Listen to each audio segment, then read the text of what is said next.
Cursed, cursed creator. Why did I live? Why, in that instant, did I not extinguish the spark of existence which you had so wantonly bestowed? I know not. Despair had not yet taken possession of me. My feelings were those of rage and revenge. I could with pleasure have destroyed the cottage and its inhabitants and have glutted myself with their shrieks and misery. When night came I quitted my retreat and wandered in the wood, and now, no longer restrained by the fear of discovery, I gave vent to my anguish in fearful howlings. I was like a wild beast that had broken the toils, destroying the objects that obstructed me and ranging through the wood with a stag-like swiftness. Oh, what a miserable night I passed! The cold stars shone in mockery, and the bare trees waved their branches above me. Now and then the sweet voice of a bird burst forth amidst the universal stillness. All, save I, were at rest or in enjoyment. I, like the arch-fiend, bore a hell within me, and finding myself unsympathized with, wished to tear up the trees, spread havoc and destruction around me, and then to have sat down and enjoyed the ruin. But this was a luxury of sensation that could not endure.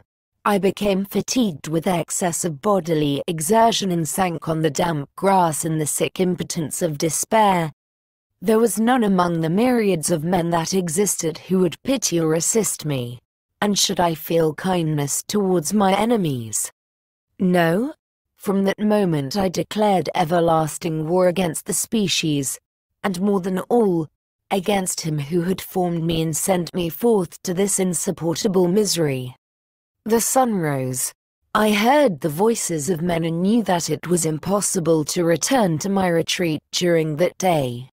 Accordingly, I hid myself in some thick underwood, determining to devote the ensuing hours to reflection on my situation. The pleasant sunshine and the pure air of day restored me to some degree of tranquility, and when I considered what had passed at the cottage, I could not help believing that I had been too hasty in my conclusions. I had certainly acted imprudently.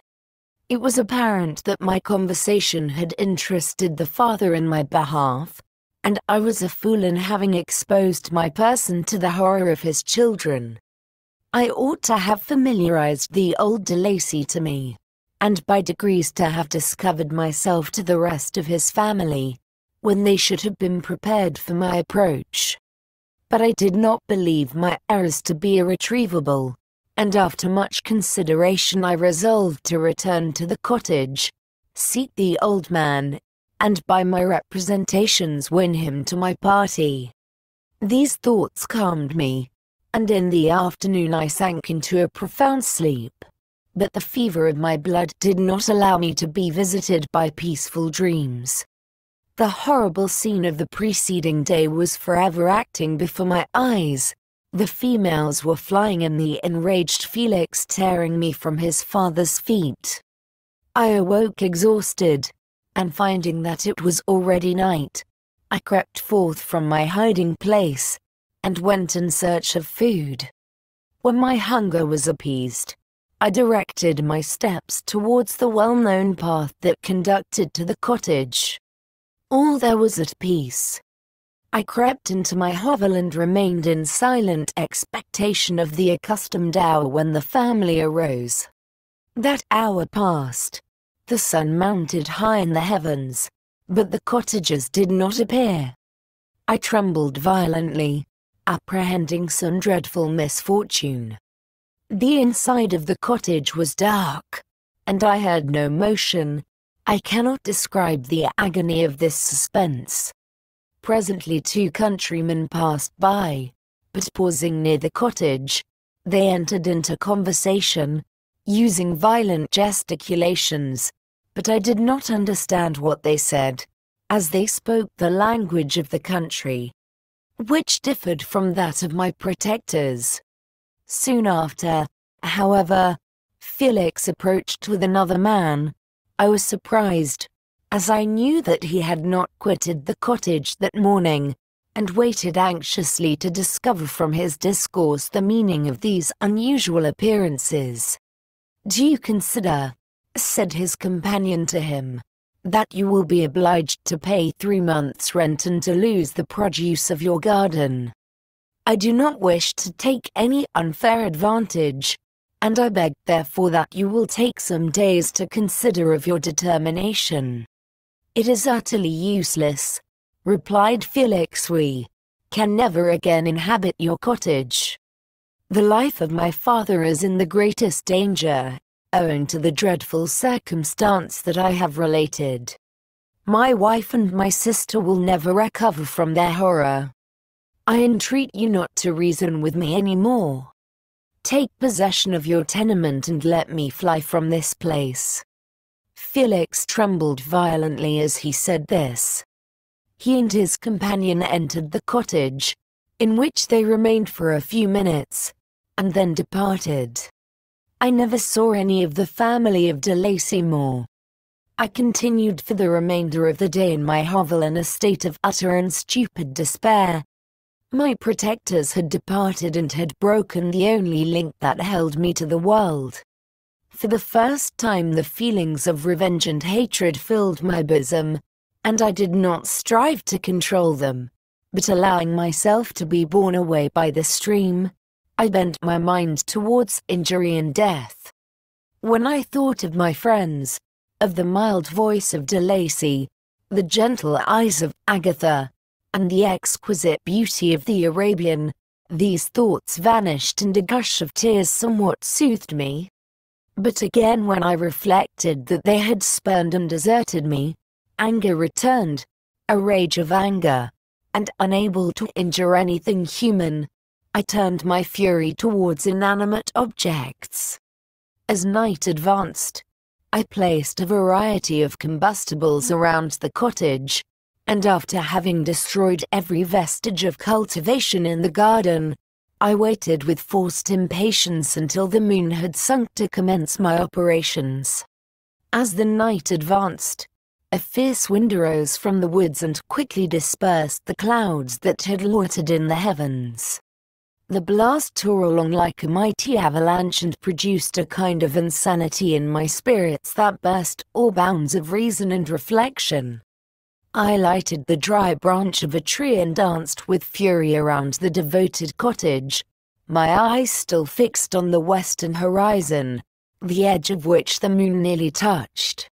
A part of its orb was at length hid, and I waved my brand, its ank, and with a loud scream I fired the straw, and heath, and bushes, which I had collected.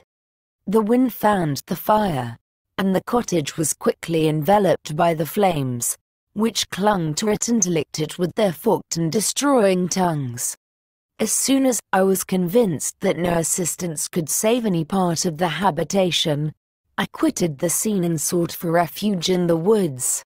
And now, with the world before me, whither should I bend my steps?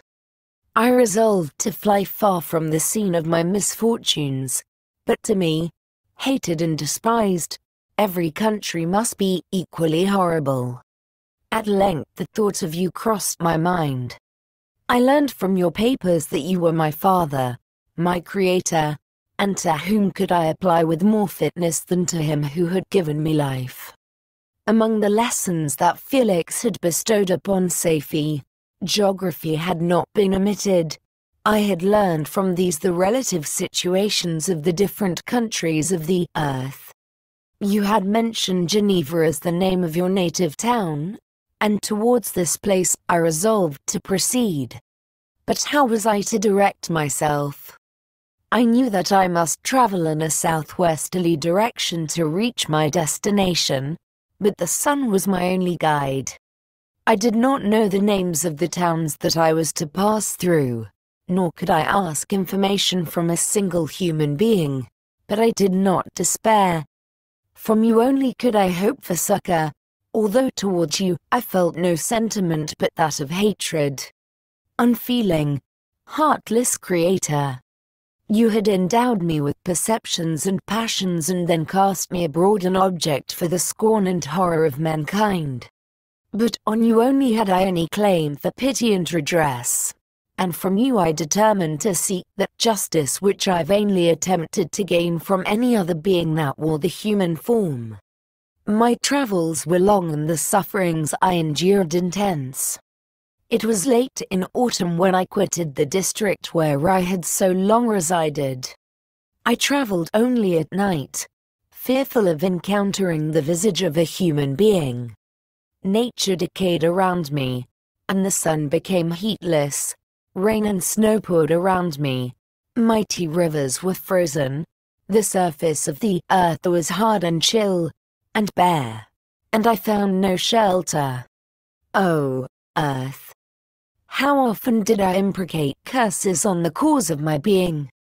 The mildness of my nature had fled, and all within me was turned to gall and bitterness. The nearer I approached to your habitation, the more deeply did I feel the spirit of revenge enkindled in my heart. Snow fell, and the waters were hardened, but I rested not. A few incidents now and then directed me, and I possessed a map of the country, but I often wandered wide from my path. The agony of my feelings allowed me no respite. No incident occurred from which my rage and misery could not extract its food, but a circumstance that happened when I arrived on the confines of Switzerland. When the sun had recovered its warmth and the earth again began to look green, confirmed in an especial manner the bitterness and horror of my feelings. I generally rested during the day and traveled only when I was secured by night from the view of man. One morning, however, finding that my path lay through a deep wood, I ventured to continue my journey after the sun had risen. The day, which was one of the first of spring, cheered even me by the loveliness of its sunshine and the balminess of the air. I felt emotions of gentleness and pleasure, that had long appeared dead, revive within me. Half surprised by the novelty of these sensations, I allowed myself to be borne away by them, and forgetting my solitude and deformity, dared to be happy. Soft tears again bedewed my cheeks, and I even raised my humid eyes with thankfulness towards the blessed sun, which bestowed such joy upon me. I continued to wind among the paths of the wood, until I came to its boundary, which was skirted by a deep and rapid river, into which many of the trees bent their branches, now budding with the fresh spring. Here I paused, not exactly knowing what path to pursue, when I heard the sound of voices, that induced me to conceal myself under the shade of a cypress. I was scarcely hid when a young girl came running towards the spot where I was concealed, laughing, as if she ran from someone in sport. She continued her course along the precipitous sides of the river, when suddenly her foot slipped, and she fell into the rapid stream. I rushed from my hiding place and with extreme labor, from the force of the current, saved her and dragged her to shore. She was senseless, and I endeavored by every means in my power to restore animation, when I was suddenly interrupted by the approach of a rustic, who was probably the person from whom she had playfully fled. On seeing me, he darted towards me, and tearing the girl from my arms, hastened towards the deeper parts of the wood. I followed speedily. I hardly knew why, but when the man saw me draw near, he aimed a gun, which he carried, at my body and fired. I sank to the ground, and my injurer, with increased swiftness, escaped into the wood. This was then the reward of my benevolence. I had saved a human being from destruction, and as a recompense I now writhed under the miserable pain of a wound which shattered the flesh and bone. The feelings of kindness and gentleness which I had entertained but a few moments before gave place to hellish rage and gnashing of teeth. Inflamed by pain, I vowed eternal hatred and vengeance to all mankind.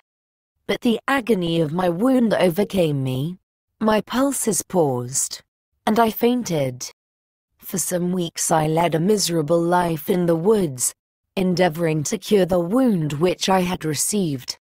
The ball had entered my shoulder, and I knew not whether it had remained there or passed through. At any rate, I had no means of extracting it. My sufferings were augmented also by the oppressive sense of the injustice and ingratitude of their infliction. My daily vows rose for revenge, a deep and deadly revenge, such as would alone compensate for the outrages and anguish I had endured. After some weeks my wound healed, and I continued my journey. The labors I endured were no longer to be alleviated by the bright sun or gentle breezes of spring. All joy was but a mockery which insulted my desolate state and made me feel more painfully that I was not made for the enjoyment of pleasure. But my toils now drew near a close, and in 2 months from this time I reached the environs of Geneva. It was evening when I arrived, and I retired to a hiding place among the fields that surround it to meditate in what manner I should apply to you. I was oppressed by fatigue and hunger and far too unhappy to enjoy the gentle breezes of evening or the prospect of the sun setting behind the stupendous mountains of Jura. At this time a slight sleep relieved me from the pain of reflection, which was disturbed by the approach of a beautiful child, who came running into the recess I had chosen, with all the sportiveness of infancy. Suddenly, as I gazed on him, an idea seized me that this little creature was unprejudiced and had lived too short a time to have imbibed a horror of deformity. If, therefore, I could seize him and educate him as my companion and friend, I should not be so desolate in this peopled earth. Urged by this impulse, I seized on the boy as he passed and drew him towards me. As soon as he beheld my form, he placed his hands before his eyes and uttered a shrill scream. I drew his hand forcibly from his face and said, "Child, what is the meaning of this? I do not intend to hurt you. Listen to me." He struggled violently. "Let me go," he cried. "Monster! Ugly wretch! You wish to eat me and tear me to pieces. You're an ogre. Let me go, or I will tell my papa. Boy, you will never see your father again. You must come with me. Hideous monster! Let me go. My papa is a syndic. He is Frankenstein. He will punish you. You dare not keep me. Frankenstein, you belong then to my enemy, to him towards whom I have sworn eternal revenge. You shall be my first victim." The child still struggled and loaded me with epithets which carried despair to my heart. I grasped his throat to silence him, and in a moment he lay dead at my feet. I gazed on my victim, and my heart swelled with exultation and hellish triumph. Clapping my hands, I exclaimed, "I too can create desolation. My enemy is not invulnerable. This death will carry despair to him, and 1,000 other miseries shall torment and destroy him." As I fixed my eyes on the child, I saw something glittering on his breast. I took it. It was a portrait of a most lovely woman. In spite of my malignity, it softened and attracted me. For a few moments I gazed with delight on her dark eyes, fringed by deep lashes, and her lovely lips, but presently my rage returned. I remembered that I was forever deprived of the delights that such beautiful creatures could bestow, and that she whose resemblance I contemplated would, in regarding me, have changed that air of divine benignity to one expressive of disgust and affright. Can you wonder that such thoughts transported me with rage? I only wonder that at that moment, instead of venting my sensations in exclamations and agony, I did not rush among mankind and perish in the attempt to destroy them. While I was overcome by these feelings, I left the spot where I had committed the murder, and seeking a more secluded hiding place, I entered a barn which had appeared to me to be empty. A woman was sleeping on some straw. She was young, not indeed so beautiful as her whose portrait I held, but of an agreeable aspect and blooming in the loveliness of youth and health. Here, I thought, is one of those whose joy-imparting smiles are bestowed on all but me. And then I bent over her and whispered, "Awake, fairest, thy lover is near, he who would give his life but to obtain one look of affection from thine eyes. My beloved, awake." The sleeper stirred. A thrill of terror ran through me. Should she indeed awake, and see me, and curse me, and denounce the murderer? Thus would she assuredly act if her darkened eyes opened and she beheld me. The thought was madness. It stirred the fiend within me. Not I, but she, shall suffer the murder I have committed because I am forever robbed of all that she could give me. She shall atone. The crime had its source in her. Be hers the punishment. Thanks to the lessons of Felix and the sanguinary laws of man, I had learned now to work mischief. I bent over her and placed the portrait securely in one of the folds of her dress. She moved again, and I fled. For some days I haunted the spot where these scenes had taken place, sometimes wishing to see you, sometimes resolved to quit the world and its miseries forever. At length I wandered towards these mountains, and have ranged through their immense recesses, consumed by a burning passion which you alone can gratify. We may not part until you have promised to comply with my requisition. I am alone and miserable. Man will not associate with me, but one as deformed and horrible as myself would not deny herself to me. My companion must be of the same species and have the same defects. This being you must create.